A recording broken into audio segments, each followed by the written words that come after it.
Hi, Miss Patterson here, and today I'm going to make a video that's just for teachers.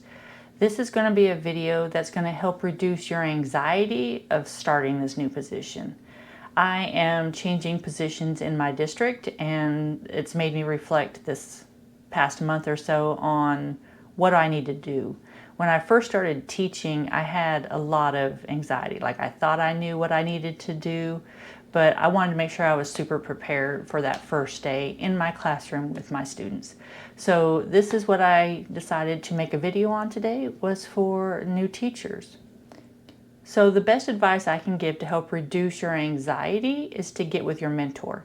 If you don't know who your mentor is, you need to contact your principal and ask them for this person's email or how to contact this person so you guys can set up a meeting. I would set up a meeting before school starts. Don't do it during in-service. That's a very chaotic time. But you might just email your mentor and say, hey, are you going to be in your building one day this month working on your room? Is it okay if I come in, stop by, meet you, and I've got a few questions to ask? And most of them are going to say, yeah, just come on by whatever day. Your mentor is going to be a very valuable tool this first year. And mentors can make or break you. So if you find out a month or two in that your mentor is not meeting whatever needs you have, talk to your principal and see if they can get you somebody else, or you'll pretty quickly recognize who in your building is somebody that you can go to and ask these questions. So let's go into the questions you need to go over with your mentor. Number one, how does a copier work and where are they? That is the number one thing you should know right off the bat. And this is why. Some people think this is silly to make this my first question, but all copiers are different and all copiers will do different things. Most of them will just copy. So ask, how do you do a one-sided sheet to double-sided or double-sided to one-sided? There's a menu on there and usually it's pretty self-explanatory, but ask about that. But what you really need to know is which one's staple, which one's hole punch. So for example, in our building, I have a copy room that has 3 printers in it. It's amazing. It's great. So when one's down, I have 2 backups. But one copier just copies, one copier will copy and staple, and another printer will copy, staple, and hole punch. So if you need that, you have to wait for this one copier to open up. So that is very valuable information. Other information you need to know is where are the reams of paper stored.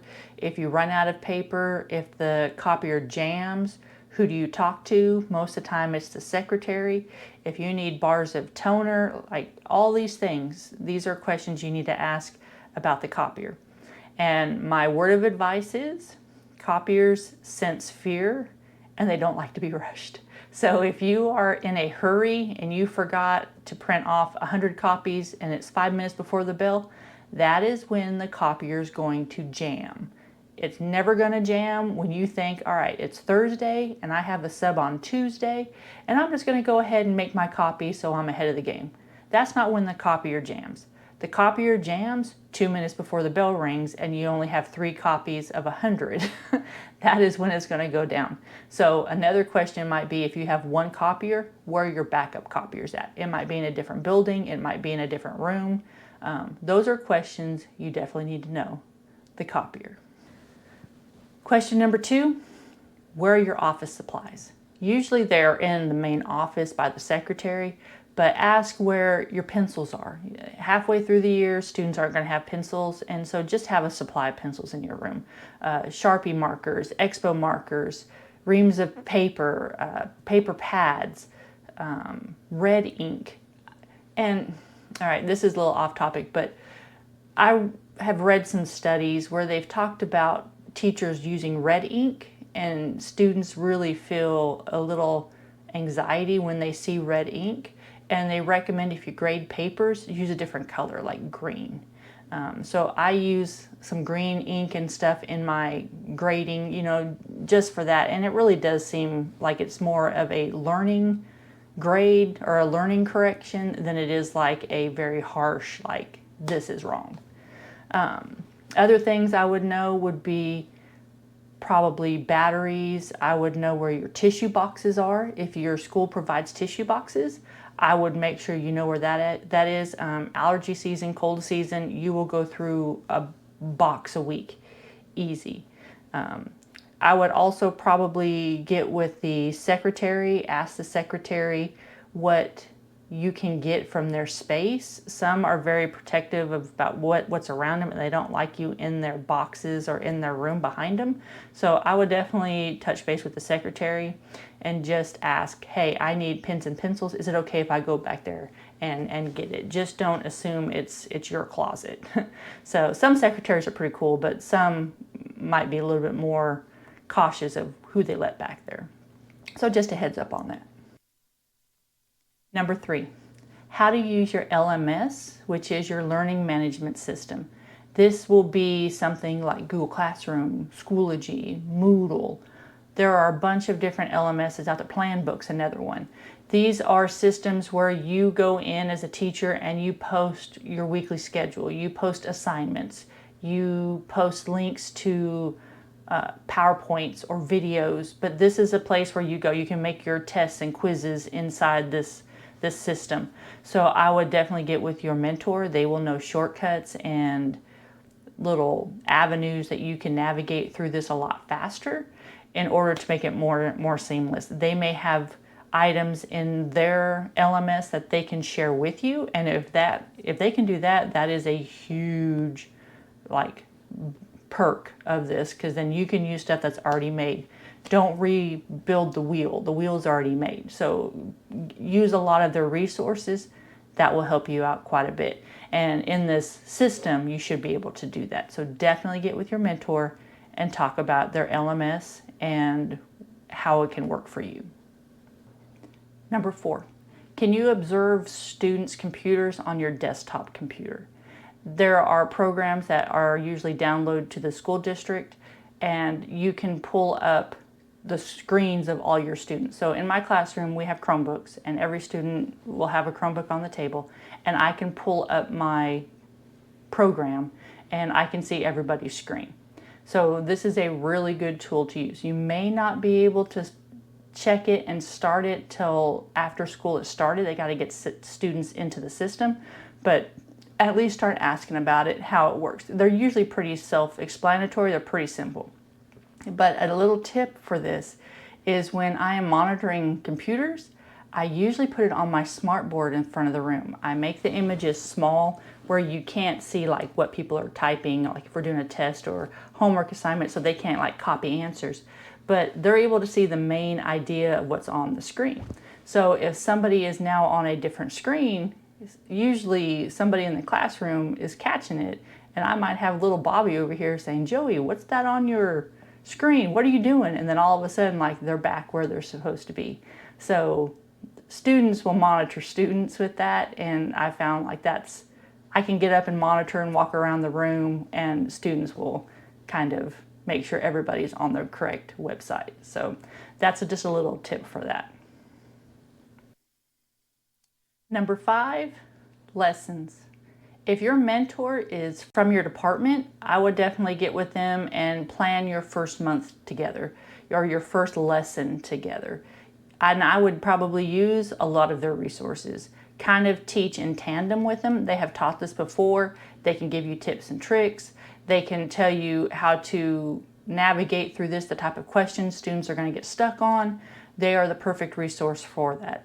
If your mentor is not from your department, I would still get with somebody in your department. I would ask your mentor, who do you think I need to get with? You know, who would be the best person? And usually it's going to be somebody, usually it's the head of the department is usually who's going to help you out.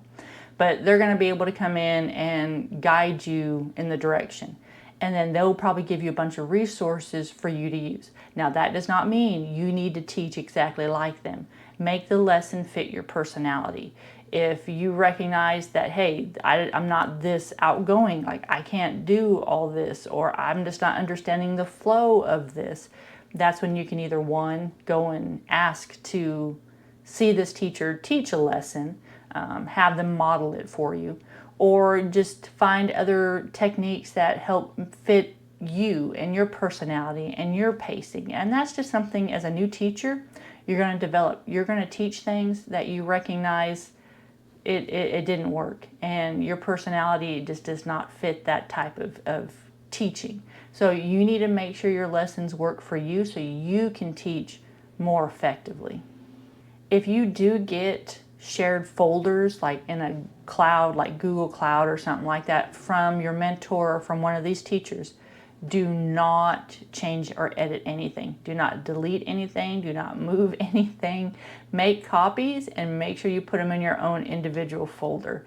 The worst thing, and I've had this done, I've shared folders with someone expecting them to make copies of it, and I forgot to change the setting, and I go back and all of my lesson or my assignment was all altered, and I had to go back in there and refix it. So just as a courtesy, just make sure that you just copy everything over into a new folder, and then you can change it, make it however you want.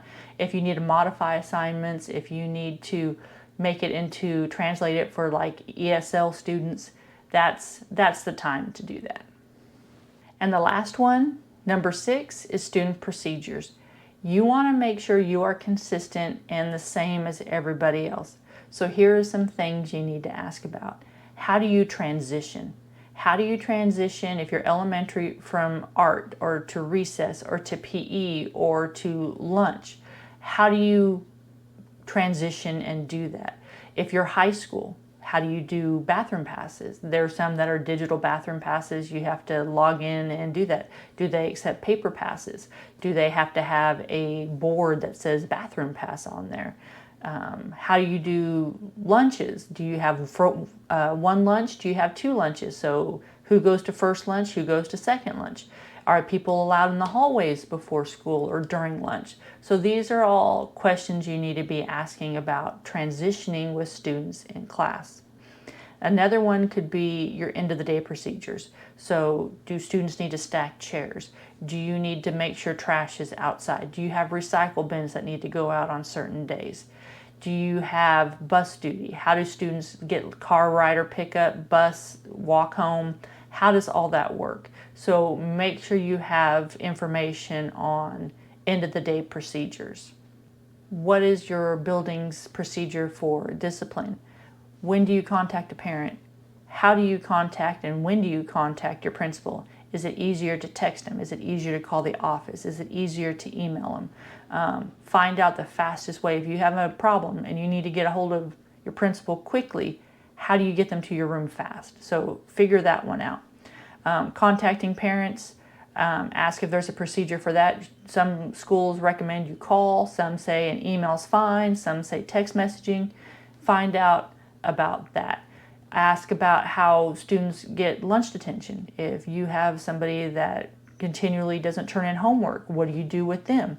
So these are all procedures that are very specific for buildings. So I would definitely ask your mentor how they would handle those situations.